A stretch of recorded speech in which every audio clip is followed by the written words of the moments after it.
हमारे साथ साइंटिस्ट मनीष पुरोहित जी है, जिन्होंने इसरो के चंद्रयान 2 व मंगलयान में काम किया था और वर्तमान में चंद्रयान 3 चंद्रमा पर जा रहा है। इसको लेकर देशवासी काफी उत्साहित है और वैज्ञानिक और इसरो के प्रमुख भी दावा कर रहे हैं।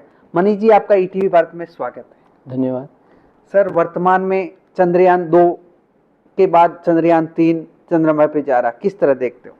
देखिए, एक बहुत बड़ी उपलब्धि रहेगी ये देश के लिए, क्योंकि हम पहले ऐसे देश बन जाएंगे पूरे विश्व में अगर हम इस मिशन को सक्सेसफुली करते हैं, तो जो कि चांद के साउथ पोल पर सॉफ्ट लैंडिंग करेगा। आज से पहले कोई नहीं कर पाया है, जितने भी अटैम्प्ट हुए थे वो फेल हुए हैं। तो ये बहुत बड़ी उपलब्धि होगी। ये भारत को विश्व पटल पे, ग्लोबल लेवल पे बहुत बड़े पावर के जैसे रिप्रेजेंट करेगा। और काफ़ी ऐसी चीज़ें होने वाली ना इसके बाद, जहाँ पर पूरे विश्व की नज़र भारत पे होगी कि अब अगर हमें कुछ नया और बड़ा करना है तो शायद भारत और इसरो हमारे उन सपनों को पूरा कर सकता है।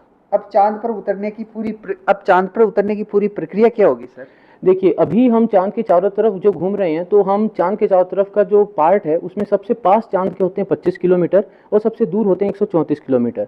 जब 23 तारीख को हम 25 किलोमीटर ऊपर होंगे चांद की सतह से, तो एक प्रोसेस चालू किया जाएगा जिसको हम कहते हैं पावर डिसेंट। उस प्रोसेस में थ्रस्टर्स को फायर किया जाएगा। विक्रम के ऊपर जो इंजन लगे, 4 इंजन लगे, उनको फायर किया जाएगा। धीरे धीरे उसकी स्पीड को कम किया जाएगा और उसकी जो पोजीशन है वो पोजीशन उसकी इस तरीके से होगी। तो इस पोजीशन को धीरे धीरे घुमाते घुमाते एकदम वर्टिकल पोजीशन में करा जाएगा।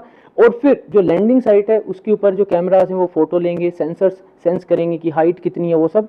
फिर एक डिसीजन लिया जाएगा कि जो लैंडिंग साइट है अगर वो सही है तो हम फिर नीचे उतर के सॉफ्ट लैंडिंग करेंगे। ये पूरा प्रोसेस तकरीबन 17 मिनट का होता है। विक्रम लैंडिंग में स्थिति क्या रही सर? देखिए, प्रोसेस क्या है? तो विक्रम लैंडर में, मतलब ये जो जब चंद्रयान का विक्रम लैंडर है वही उन 17 मिनट में चांद पर उतरने वाला है।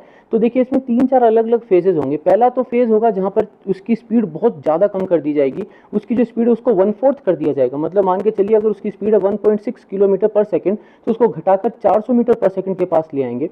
फिर उसके बाद अगला जो फेज होगा, तब फोटोज खींच के चांद की धरती की ये देखा जाएगा कि जहां पर हम उतरना चाह रहे हैं और जहां पर हम इस वक्त जा रहे हैं वो दोनों सेम तो है ना। तो वहां पर हम एआई की मदद से दोनों को कंपेयर करेंगे। अगर वो सही जगह पे, सही दिशा में हम जा रहे हैं, तो अगला जो कदम होगा जिसको कहते हैं फाइन ब्रेकिंग, वहां पर क्या होगा, उसको धीरे धीरे घुमाते घुमाते घुमाते घुमाते एकदम 0 की स्पीड पे ले आया जाएगा। यानी जहां पर हमें उतरना है वहां से तकरीबन 800 मीटर ऊपर विक्रम जो है वो हवा में होवर करेगा। उसके कैमराज और सेंसर्स जो है जमीन को डिटेक्ट करेंगे कि हम कितना ऊपर हैं, वहां पर सब कुछ प्रॉपर तो है ना। और फिर धीरे धीरे उसको नीचे लाकर 150 मीटर की हाइट पर जब हम पहुंचेंगे तो वहां पे फिर से कैमराज देखेंगे कि भाई कोई पत्थर गड्ढा तो नहीं है। अगर नहीं है तो हम उतर जाने वाले हैं। ये सब 23 तारीख को होगा। सर, इसरो जो दावा कर रहा है चाहे कुछ भी हो जाए हम तो उतर के रहेंगे, इस दावे में क्या सत्यता है? देखिए, ये ऐसा है ना कि टेक्नोलॉजी का पार्ट अगर मैं बोलूं, साइंटिफिक एक्यूमेन का पार्ट मैं बोलूं, तो इसमें कोई भी गुंजाइश नहीं है कि हम सक्सेसफुल होंगे। मतलब सवाल ही नहीं उठता है तो कि हम तो हर हाल में सक्सेसफुल होने वाले हैं। देखिए क्यों? क्योंकि चंद्रयान 2 के समय की जो गलतियां थी, हमने उन गलतियों से सीख कर इस चंद्रयान 3 के विक्रम को इतना स्ट्रॉन्ग बनाया है, इसके हर छोटे छोटे पार्ट पे इतना ज्यादा ध्यान दिया है कि अब कोई भी गलती की गुंजाइश नहीं है। लेकिन देखिए होता क्या है ना, एक कहावत है कि जितने हम चीजें जानते हैं, जितने हमारे को नॉन वेरिएबल्स हैं, उससे ज्यादा अननोन वेरिएबल्स होते हैं। तो हम अब अननोन को तो कंट्रोल नहीं कर सकते, लेकिन हमारी डिजाइन में हमने पूरी कोशिश करी है कि जितनी गलतियां जो हमने पकड़ी कि क्या क्या गलतियां हो सकती है, उन सबको हमने इस डिजाइन में कवर कर लिया। तभी तो सोमनाथ सर जो हैं चेयरमैन इसरो के, वो तो कह रहे हैं कि कुछ भी हो हम इस बार उतरेंगे ही उतरेंगे। चंद्रयान 2 में आप थे सर, ऐसी क्या गलती रह गई थी जिसको चंद्रयान 3 में ठीक कर दिया था? देखिए, चंद्रयान 2 जो है वो 2014 में कभी जाना था, फिर वो डिले हो गया था और 2019 में जब गया था, तो चंद्रयान 2 के समय में गलतियां तो ये थी कि देखिए उस वक्त जो डिजाइन बनाई गई थी वो ये मान के बनाई गई थी कि कुछ गलती होगी ही नहीं। तो हम कहते हैं उसको success based design. But then हुआ ये कि जब हम चांद पर पहुंचे और हम वहां पर जब उतरने की प्रक्रिया को चालू करा, तो जो उसके थ्रस्टर्स थे, उसके जो इंजन थे, वो थोड़ा सा अलग तरीके से बिहेव करने लगे।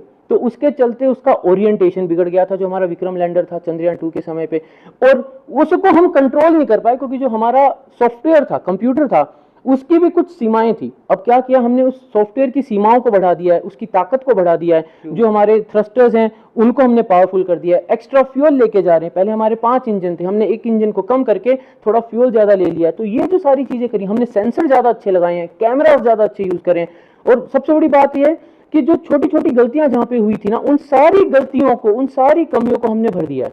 तो यही कारण है जब हम ये कह सक रहे हैं कि हमें पूरा विश्वास है कि हम इस बार चांद पर उतरेंगे। आप एज ए वैज्ञानिक कितनी सफलता मानते हो सर? देखिए, एज अ वैज्ञानिक अगर मैं बोलूँ तो इसमें 100% सक्सेस मिलने वाली है।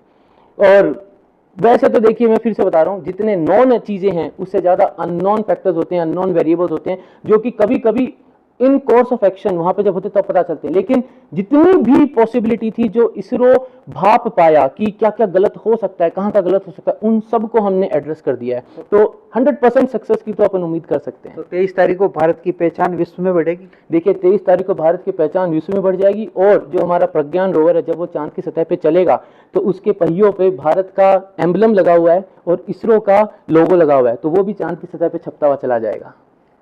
तो ये थे हमारे साथ चंद्रयान 2 और मंगलयान में काम करने वाले साइंटिस्ट मनीष पुरोहित जी, जिन्होंने दावा किया कि चंद्रयान 3 सक्सेसफुल होगा और भारत की पहचान पूरे विश्व में बढ़ेगी। सोमदत्त त्रिपाठी, ईटीवी भारत, भीलवाड़ा।